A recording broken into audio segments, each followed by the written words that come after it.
এমন একটা আমল, এটা ছাড়া তো আমাদের উপায় নাই ভাই।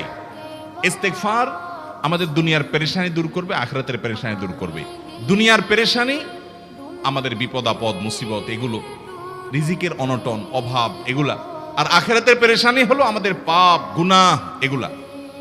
কোরআনে কারিমে আল্লাহ রাব্বুল আলামিন সূরা নূহের মধ্যে আল্লাহ নবী নূহ আলাইহিস সালাম তার সম্পর্কে বলছেন, ফাকুলতুস্তাগফিরু রাব্বাকুম ইন্নাহু কানা গাফফারা ইউরসিলিস সামাআ আলাইকুম মিদরারা ওয়া ইউমদিদুকুম বিআমওয়ালিন ওয়া বানিন ওয়া ইয়াজআল লাকুম জান্নাতিন ওয়া ইয়াজআল লাকুম আনহারা।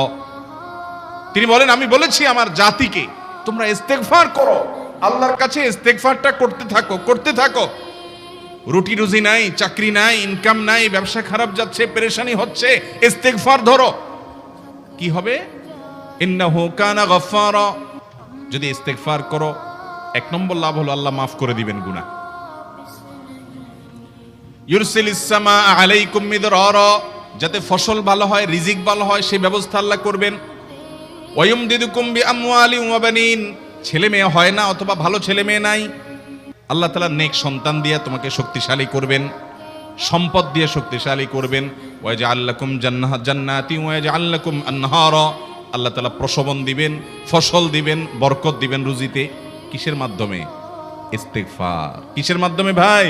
ইস্তেগফার।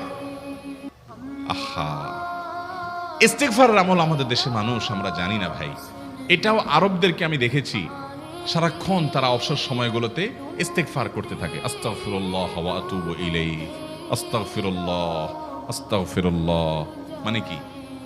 আল্লাহর কাছে আমি ক্ষমা প্রার্থনা করি, আল্লাহর কাছে আমি মাপ চাই, আল্লাহর কাছে আমি তওবা করি, আল্লাহর দিকে আমি ধাবিত হই, আল্লাহর কাছে আমি ফিরে যাই। আস্তাগফিরুল্লাহ, আস্তাগফিরুল্লাহ।